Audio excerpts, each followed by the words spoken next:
সুপ্রিয় শিক্ষার্থীবৃন্দ, আশা করি তোমরা সবাই ভালো আছো। তোমাদের সবাইকে স্বাগতম জানাচ্ছি আজকের এই গুরুত্বপূর্ণ একটা বিশেষ ক্লাসে। তোমরা যারা কারিগরি শাখার 2027 সালের এসএসসি পরীক্ষার্থী রয়েছো, তোমাদের পরীক্ষার প্রস্তুতিকে আরও এক ধাপ এগিয়ে নিয়ে যাওয়ার জন্য আজকের এই প্রচেষ্টা। তো আজকের এই ক্লাসটিতে আমি তোমরা কিভাবে পড়াশোনা করবা সেই পদ্ধতিটি বা সেই কৌশলটি সম্পর্কে একটু বলতে চেষ্টা করব। দেখো, তোমরা যারা 2027 সালে এসএসসি পরীক্ষা দিবা, তোমাদের কিন্তু সামনে রয়েছে টেস্ট পরীক্ষা। তো টেস্ট পরীক্ষায় যদি অ্যালাউ না হও বা সিলেক্ট না হও, তাহলে কিন্তু তোমরা এসএসসি পরীক্ষায় বসতে পারবা না। তাই এসএসসি পরীক্ষার চিন্তার আগে তোমরা যে সামনে টেস্ট পরীক্ষা রয়েছে, সেই টেস্ট পরীক্ষা কিভাবে ফেস করবা সেই পদ্ধতিটা নিয়ে বা সেই উপায় নিয়ে তোমাদের এখন একটু চিন্তা করার সময় কিন্তু এসে গেছে। তো তোমরা যেভাবেই পড়াশোনা করো না কেন, এখন যে কয়টা দিন আছে সেই কয়টা দিন কিন্তু তোমাদের একটু প্রপারলি কাজে লাগাতে হবে। কারণ এই কয়টা দিন যদি তোমরা কাজে লাগাতে পারো, তাহলে কিন্তু তোমার একটা ভালো একটা প্রস্তুতি নেওয়া সম্ভব হবে। তো তোমরা অনেকের বাসায় তোমাদের পড়ার রুটিন আছে, আবার কোনো স্টুডেন্ট আছে এখন পর্যন্ত নোট গাইড বা কোনো রকমের চূড়ান্ত প্রস্তুতির কোনো শীট বা কোনো কি বলে সাপ্লিমেন্ট, এগুলো কোনো কিছুই সংগ্রহ করনি। আমি দেখেছি, আমার অভিজ্ঞতা থেকে আমি বলছি যে আমি যে সকল প্রতিষ্ঠানে ইতিপূর্বে শিক্ষকতা করে এসেছি এবং বর্তমানেও করছি, বেশিরভাগ শিক্ষার্থীরাই আসলে কারিগরি শিক্ষাটাকে তাদের নিজেদের ভালো লাগার জায়গায় নিতে পারেনি। তো তারা যেহেতু তাদের কারিগরি শিক্ষাটাকে ভালো লাগার জায়গায় নিতে পারতেছে না, এজন্য তারা কিন্তু আসলে এই পড়াশোনার প্রতি উদাসীন। বেশিরভাগ সময় তারা ক্লাসে অমনোযোগী থাকে বা তারা উদাসীন থাকে এবং মনে করে যে আসলে এই পড়াশোনাটা তাদের জীবনের হয়তোবা একটা বড় ভুল পদক্ষেপ।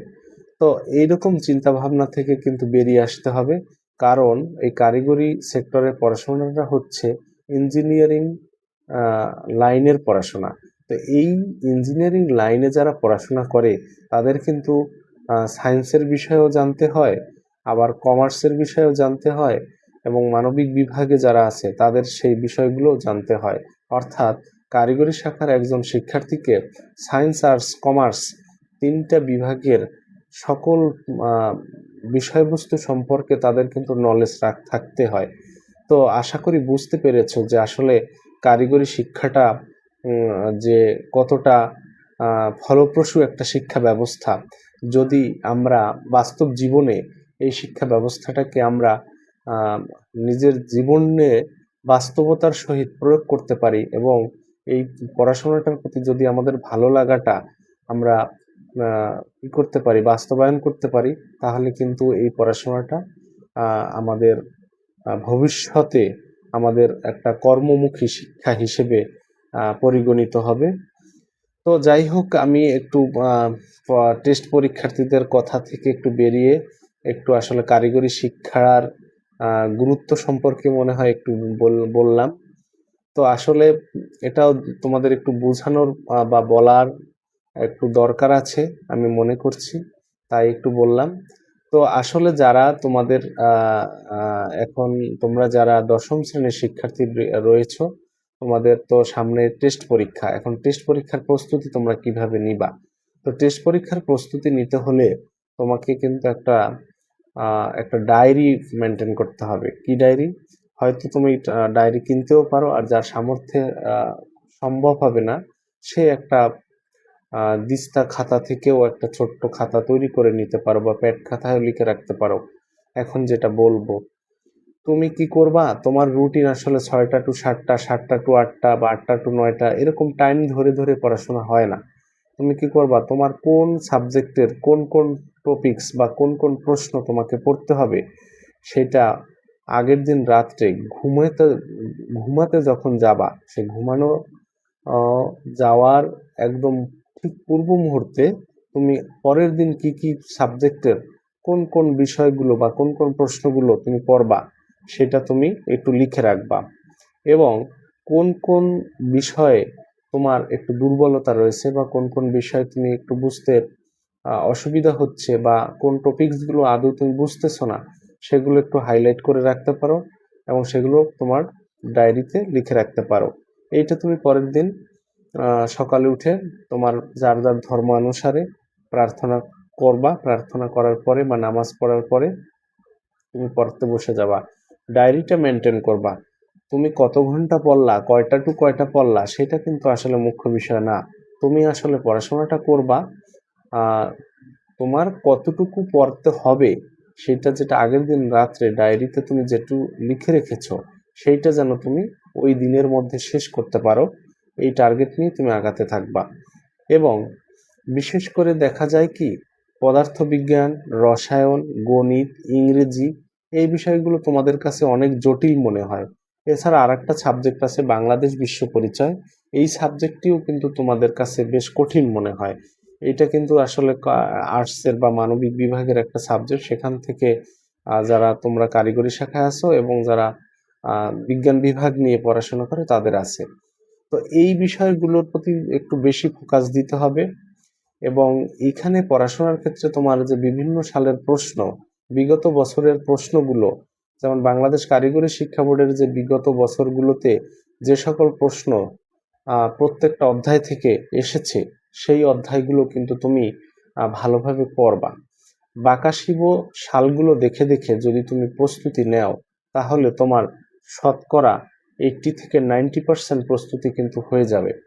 তা আশা করি বুঝতে পেরেছো যে আসলে বিগত বছরের প্রশ্নগুলো পড়লে পরীক্ষার প্রস্তুতি কিন্তু অর্ধেকেরও বেশি হয়ে যায়। এরপরে যদি নতুন কোনো টপিকস আসে, সেই টপিকসগুলো কিন্তু তোমরা দেখতে পারো। এক্ষেত্রে তোমরা টাইপ ভিত্তিক প্রত্যেকটা অধ্যায়ের কোন টাইপের, কয়টা টাইপের ম্যাথ আছে বা কয়টা টাইপের প্রশ্ন থাকে, সেই টাইপ অনুসরণ করেও কিন্তু তুমি পরীক্ষার প্রস্তুতি নিতে পারো। তো এই টাইপ ভিত্তিক আহ, কিছু বিষয় বা আমি এই সিলেবাস অনুসারে টাইপ ভিত্তিক অথবা কোন কোন টপিকসের কোশ্চেন রয়েছে প্রত্যেকটা চ্যাপ্টারে, প্রত্যেকটা বিষয়ের, সে বিষয়ে কিন্তু আমি স্টুডেন্টদেরকে ইতিমধ্যে আমি বলেছি, অনেক স্টুডেন্টদেরকে আমি বলেছি। তো তারা কিন্তু এইটা ফলো করে বেশ ভালো ফলাফল পেয়েছে। তো প্রত্যেকটা চ্যাপ্টারের কত টাইপের বা কত ধরনের প্রশ্ন থাকে সেটা একটু, এই বিষয়টা একটু নজরে রাখতে হবে। এবং বিভিন্ন সালের বাংলাদেশ কারিগরি শিক্ষা বোর্ডের যে এসএসসি পরীক্ষার প্রশ্ন রয়েছে, সেই প্রশ্নগুলো কিন্তু তুমি অবশ্যই ভালোভাবে পড়বা। তাহলে কিন্তু তোমার পরীক্ষার প্রস্তুতি হয়ে যাবে।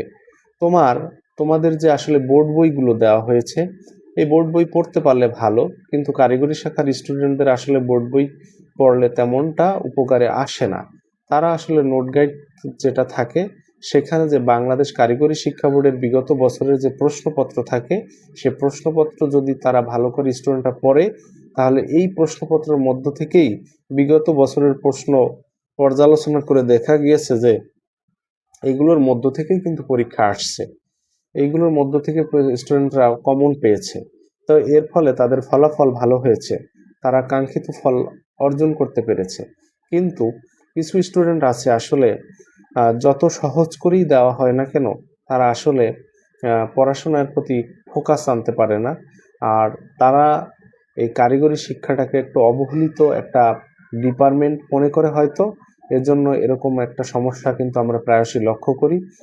কিন্তু আমি যেভাবে বললাম যে তুমি যদি ডায়েরি অনুসরণ করো এবং ডায়েরিতে পরের দিন কি কি পড়বা সেটা লিখে রাখো, এবং প্রত্যেকটা সাবজেক্টের, যদি তুমি বাংলাদেশ কারিগরি শিক্ষা বোর্ডের বিগত বছরের এসএসসি পরীক্ষার যে কোশ্চেন এসছে, সে কোশ্চেনগুলো ভালোভাবে সলভ করো।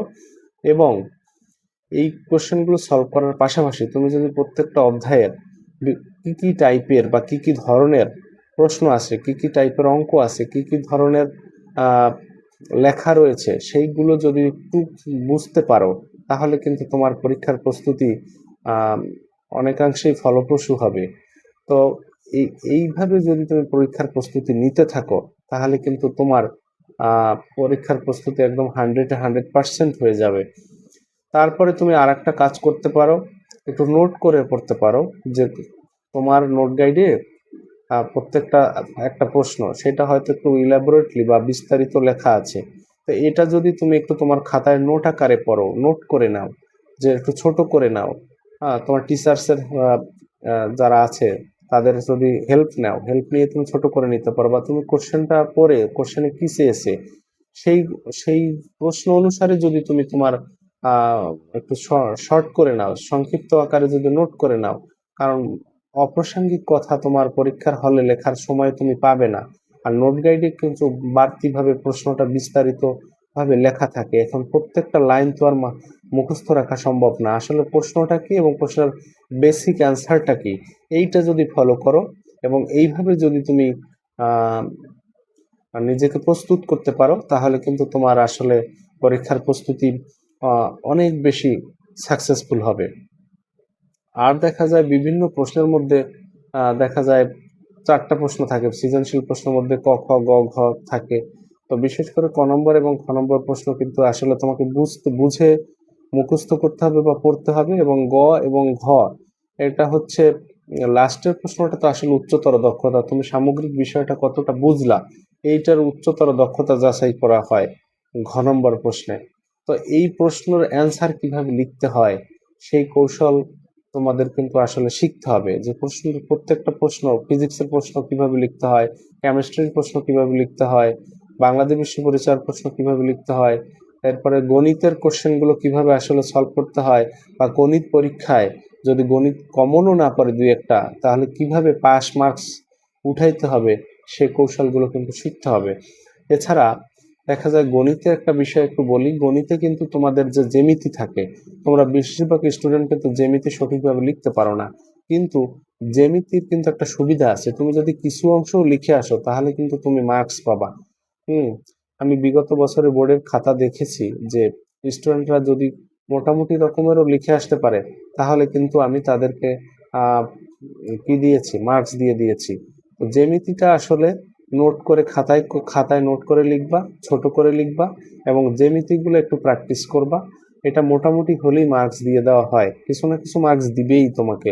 কিন্তু একটা গণিত, অন্য বীজগণিত হোক, পরিসংখ্যান হোক, অথবা ত্রিকোণমিতি হোক, যাই থাকুক না কেন, সেই গণিতে যদি একটু ভুল হয় তাহলে কিন্তু পুরো অঙ্কটা কাটা যেতে পারে, পরীক্ষক চাইলে কেটে দিতে পারেন। কিন্তু জ্যামিতিতে তুমি ভুল একটু লিখলেও বা একটু ভুল হলেও পুরা জ্যামিতিটা বা সম্পূর্ণ জ্যামিতিটা কিন্তু কেটে দেওয়া হয় না। তো আশা করি বুঝতে পেরেছো যে জ্যামিতিটা পড়লে কিন্তু তোমার মার্কস বেড়ে যাবে, অর্থাৎ তুমি পাশ করার সম্ভাবনা গণিতে বেড়ে যায়। ঠিক তেমনি প্রত্যেকটা সাবজেক্টেই কিন্তু এই একটা কৌশল আছে। এই কৌশলগুলো আমরা ক্লাসে আস্তে আস্তে ধীরে ধীরে দিতে থাকবো। আর আমি তোমাদেরকে জুম অ্যাপ অথবা গুগল মিট অথবা যে কোনো অনলাইন প্ল্যাটফর্মে তোমাদেরকে আসলে একদম সরাসরি ক্লাস করাবো। চেষ্টা করতেছি অতি শীঘ্রই শুরু করতে, যাতে করে তোমাদের টেস্ট পরীক্ষার আগে তোমরা ভালো প্রস্তুতি নিতে পারো এবং সামগ্রিক বিষয়ে তোমাদের একটা চমৎকার প্রস্তুতি হয়, সেই প্রত্যাশা করছি। সেই পদক্ষেপ নিয়েই আগাচ্ছি। দেখি আসলে তোমাদের জন্য কতটা কি করতে পারি, বাকিটা আসলে উপরওয়ালার ইচ্ছা। তো আজকের ক্লাসের সামগ্রিক বিষয় তোমরা আশা করি বুঝতে পেরেছো। সবাইকে এতক্ষণ সাথে থাকার জন্য আন্তরিকভাবে ধন্যবাদ জানাচ্ছি। সবাইকে ধন্যবাদ।